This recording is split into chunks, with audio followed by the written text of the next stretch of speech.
তার নাম হচ্ছে মিনহাজ। তো এই ছেলে ঢাকা শহরে তো সবাই আপদ বিপদে যায়, ওরা যেমন গেছে আমিও তেমন গেছি। তো ওদের ভাষায় আমার একটা হ্যাঁ, ওদের ভাষায় ওরা ফ্ল্যাট নিয়ে থাকে। তো এক ফ্ল্যাটে এক রুমে ব্যাচেলর মেয়ে মহিলা ভাড়া দেয়। ওই ব্যাচেলর মহিলা ভাড়া দিতে ওই জায়গায় ওদের কাছে ওদের মার সাথে কথা বলি, আমি ওখানেই আসছিলাম, আমাকে রাখছে। রাখার পরে ওই ছেলে চাকরি করে, ও বাসায় আসে যায় সব সময় টাইম মতো, আর আমি বাসায় আছি। ওই ব্যাচেলর মহিলারা সব সময় আবার থাকতো না। তো এক রুম পেয়ে ও দরজা লক করে আমি আমার রুমেই থাকতাম, ও আমার রুমে চলে যাইতো সুযোগ পাইলেই।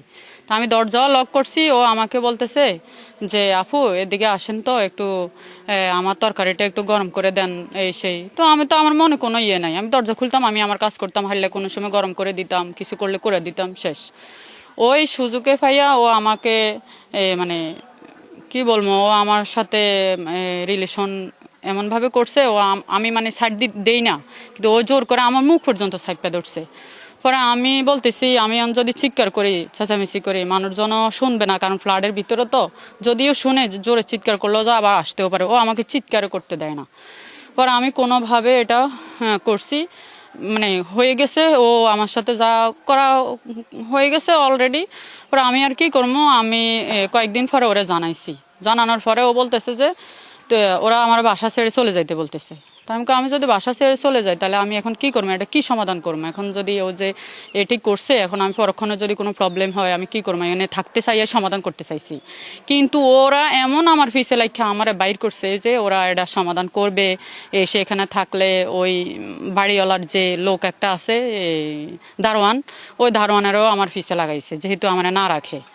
পরে আমি আর অন্য বাসা দেখে আমি চলে গেছি, আর ওই ছেলের সাথে আমি কন্ট্যাক্ট করতেছি ডেলি ডেলি। পরে বলতেছে যে এটা হ্যাঁ স্টেপ নিতাম, স্টেপ নিয়ে এটা চেক করতাম, সেই। ও আমাকে স্টেপও দিছে, ও স্টেপ নিয়ে চেক করছি, এটা আসছে।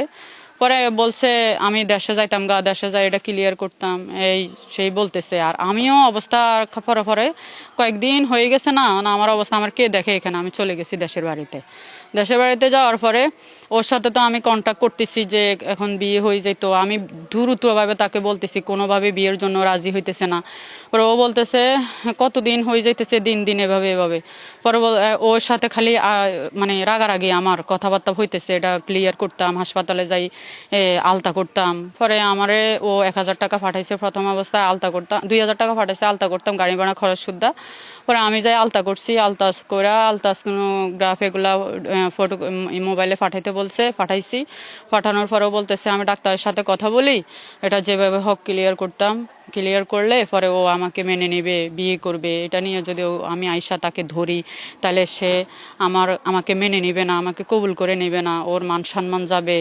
ওর মান সম্মানে যদি চলে যায় তাহলে ও আমাকে কোনোভাবে মানে নেবে না। সে যদি জেল খাটুক, 12 বছরের জেল খাটলেও পরে তো জেল থেকে ছুটে আসলে সে জীবন গড়াই নেবে, ও মরে যাক, যাই করার করবে। এখন আমি আমার 3টা জীবন ভিক্ষা চাইছে আমার কাছে শেষ পর্যায়ে, যেহেতু আমি করি না।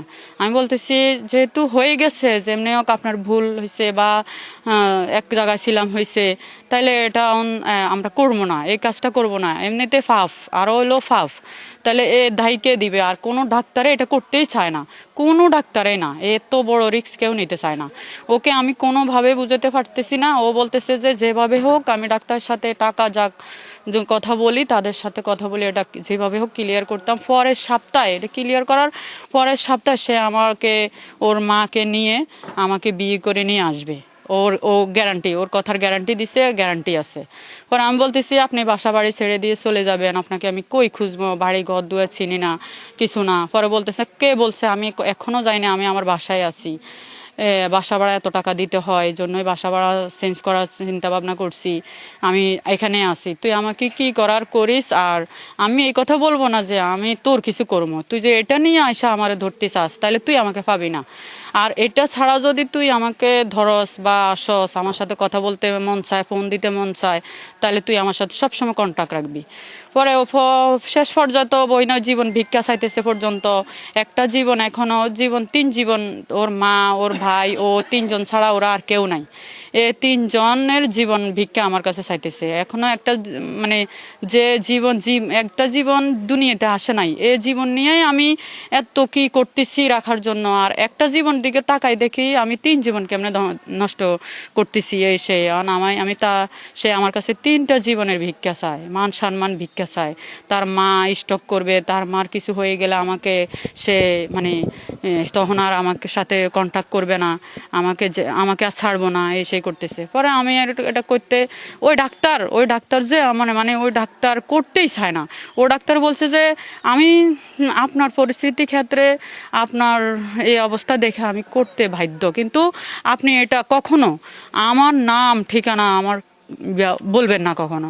আমি নিরুপায় হয়ে আপনার অবস্থা কান্নাকাটি এই সেই দেখে আমি করতে বাধ্য হয়েছি। তবে এখন আর কি করবো, পরে করছি।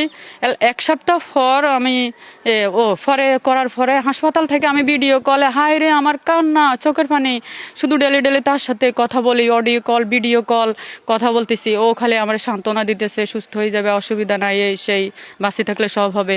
পরে আমি আর কি করবো, এই হাসপাতালে 7 দিন ছিলাম, থাকার পরে আমি বাড়িতে গিয়া 1 সপ্তাহ পর তার সাথে এগুলো ডকুমেন্ট পাঠাইতে বলছে, ফ্যাটের ছবি পাঠাইতে বলছে, এগুলো প্রমাণ আমার কাছে অবশ্যই আছে। এরপরে যাই বলতেছে পাঠাইছি, এরপরে ও আমার সাথে আর কন্ট্যাক্ট করে না, ও আমার সাথে আর যোগাযোগ করে না। পরে যোগাযোগ না করাতে আমি কোনো মতো মানে অসুস্থ থেকে সুস্থ, সামান্য হাঁটতে পারি চলতে পারি একটু, আমি ঢাকা আইসা পড়ছি। ঢাকা আইসা পড়ে আমি ওদের বাসায় গেছি। ওদের বাসা তো সবসময় তালা মারা থাকে, তো ওর খালু একটা থাকে ওখানে শাকসবজি বিক্রি করে, ওর খালুর সাথে আমার দেখা করছি। আমি বলছি যে আঙ্কেল, বিষয়টা তো আপনারা হয়তো জানছেন, এই ও আবার ওর মার সাথেও কন্ট্যাক্ট করছে বলছে। হ্যাঁ বলতেছি। পরে ওর খালুকে আমি প্রস্তাব দিছি যে ওনাকে বলেন বুঝাই যে যেহেতু হয়ে গেছে, তুইও স্বীকার করছস বা বলছস, তাহলে এই জায়গায় আমরা চাই ওকে বিয়ে করে বউ করে নিয়ে আসতে, ঝামেলা করার দরকার নাই, এই সেই। উনি আমাকে পরের দিন আমারে ঠিক যে জায়গায় থাকতে বলছে নয়, আমি ওই জায়গায় থাকছি, আমাকে উত্তর দিয়ে বলছে কি যে ও আপনি ওদের সাথে বুঝেন গা, ওরা আমার কথা শুনে না, এই সেই। পরে আমি আর কি করবো, আমি কাছে ঠিক আছে। মা পরে আমি আবার এদিক দিয়ে আমার পরীক্ষা চলতেছে, আমার বিয়ের 2nd ইয়ার ডিগ্রিতে পড়ি, পরীক্ষা চলতেছে। পরীক্ষাও আমার শেষ হয় না, সপ্তাহে 1 দিন পরীক্ষা। ওই পরীক্ষা দিয়া কোনো মতো আরও অসুস্থ অবস্থায় চলতে অনেক অসুবিধা, কোনো মতো পরীক্ষাটা দিতাম অনেক কষ্টে। পরে অসুস্থ থেকে সুস্থ হয়েছি, আবার বাড়িতে গেছি, কয়েকদিন থাকছি। থাইকে আইসা আবার শুনি কি মানে ওর সন্ধান নিতেছি, এখন আবার বাসা নাই, বাসা বাড়ি ছাড়ি দিয়ে চলে গেছে অন্য জায়গার ঠিকানা নিছি। অন্য জায়গার ঠিকানা নিয়ে পরে দেখতেছি আবার ও আবার বাসা বাড়ি ছেড়ে দিছে। আর পরে আমি এখন ওর কোনো খোঁজ ঠিকানা পাই না। পরে আমি ওর খোঁজ ঠিকানা আমি ঠেকেছি হোক বের করছি। বের করে আমি শুনছি জানতে পারছি লোকজনের কাছে যে ওরা দেশে আইসা পড়ছে। দেশে আইসা আবার দ্রুত বিয়ে শাদী করানোর জন্য চেষ্টা করতেছে, বিয়ে শাদী করানোর প্ল্যান নিয়ে বাড়িতে আসছে। পরে আমি ওই নিজে যেভাবে হোক আসি এই জায়গায় আসি। ওর ঠিকানা, ও যে সিম আইডি উঠাইছে, ওই সিম দিয়া আমি ঠিকানা তো জানি না, ওই আইডি উঠাইছি।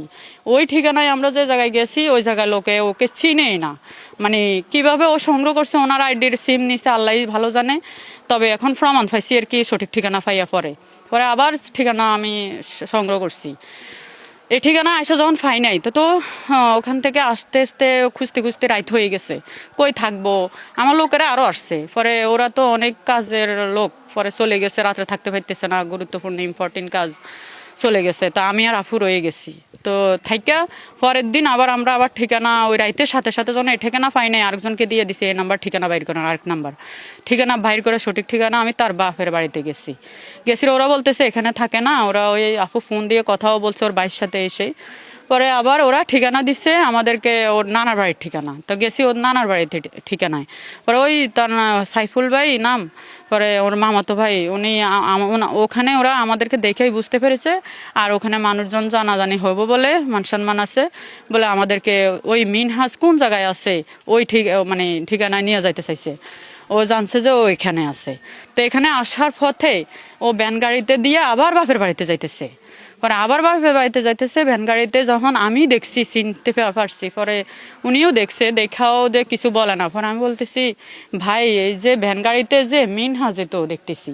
পরে বলতেছে হ্যাঁ এটা তো মিনহাজেই মনে হয় না। আমাকে হ্যাঁ ওইটাই। পরে গাড়ি ঘুরাইছে, ঘুরাইয়া ওরে রাস্তায় ধরছে। ধরার পরে ওর সাথে কথাবার্তা বলছে, আমি গাড়ি থেকে নামি নাই, রাস্তায় আমার সাথে কথা বলতে দেয় না, আমিও কথা বলি নাই, চিৎকার চেঁচামেচি হবে, মানুষজন জানাজানি হবে। পরে এই বাড়িতে নিয়ে আসছে, পরে যা হইব বাড়িতে হবে। রাত্রেবেলা হয়েছে তো তো বাড়িতে আসছি, ওরা আমাদেরকে ওই আপুদের সাথে কথা বলি সমাধান করছে কি যা হবে সমাধান হবে বা ঢাকায় হবে, যেখানে ঘটনা ঘটছে ওখানে হবে। এই সে আমি ঠিক আছে, তাও মানে ঢাকা যদি সমাধান হয়ে থাকে তাহলে তো আরো ভালো, আমাদের সাথে আপনারা চলে আসেন, ওখানে হয়ে যাক। ও নানান তানের দোষ দিয়ে আমার সাথে কাগজপত্র এসে ওই আমার কথা এসে ও আমার সাথে এটা আমার না, এ দুনিয়ার নানান কথা দাফা সাফা দিতে আছে। পরে আমি বলতেছি ঠিক আছে আমাকে বিয়ে করা লাগবে না, আমি আপনি রাজকন্যাই বিয়ে করেন, অসুবিধা নাই, তবে আমি এটা প্রমাণ করে জানছি 10 জনের সামনে আমি এটা সুকর্ম প্রমাণ করবো, সকালবেলা 10 জন ডাকার পরে আমি এটা প্রমাণ করে আমি এখান থেকে যাব, এর আগে আমি যাব না।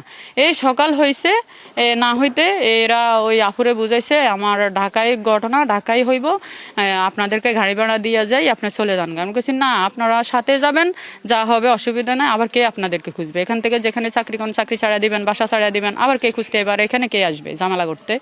পরেন ওই লোকজনকে হবে বলতে চাইছি, সে সময়ে ওই লোকজনে মানে ওই সুযোগে হের মামাতো ভাইটা ছিল না, ওই মামাতো ভাই ওকে নিয়ে গেছে। এখন ওই ওর মা ছিল, ওর মা আছে। ওই আপু আবার বলতেছে ওগো এলাকায় গেছি না, ওই মেম্বারের সাথে কথা বলে আসবে। আর মেম্বার বলতেছে যখন ও ছিল তখন তো আমাদেরকে জানান নাই, আর ওর হাতছাড়া কেন করছেন আপনারা, আবার ওখানে যান, ওর মা যেখানে আছে, ওর মা যেখানে থাকে ওখানেই থাকেন। এরপরে এখানে আসছি, ওর মাকে আমি দেখে বলছে, আপু বলছে না জানাও আমাকে, আমি জানাইছি, দেখা মাত্র ফোনে কথা বলি ওইদিকে ওনাকে আবার সরাই ফেলছে, উনি কই আছে ওনারাই জানে। এরপর আর ওনাকে পাইতাছি না, পরে আপুকে আমি জানাইছি, যা করে করছি। এখন যার সাথে আপনার সম্পর্ক, ও যদি বিয়ে না করে আপনি কি করবেন? এখন ও আমার লাইফটাকেও এই 2টা জীবন এভাবে নষ্ট করছে আর ও এই যে আমার এলাকাবাসী সবাই জানা গেছে যে আমাকে বলছে, হ্যাঁ আমি বলছি বিয়ে হয়েছে, পরে বলতেছে কাগজপত্র চাইছে, আমি কিছু কাগজপত্র নাই, কাগজপত্র ওখানে আছে। ওরা জানে যে এখন আমি ছেলের সাথে সংসার করতেছি। আমার যে এত বড় ক্ষতি ও করছে, আমি এই ক্ষতির তো দূরের কথা, আমি অ্যাকশনে নিতে আসি নাই যে ওদের সাথে সমাধান করে আমি যা করার করবো, কিন্তু ওদের কোনো সমাধানে আসে না, ওরা আমার নামে আরো বিভিন্ন নানান তানের কথা বলে। এখন সেই ক্ষেত্রে আইনগত ব্যবস্থা আছে, আমি আইনগত ব্যবস্থা নিব, যেটা যা হয় তা হবে। ছবি আছে কি?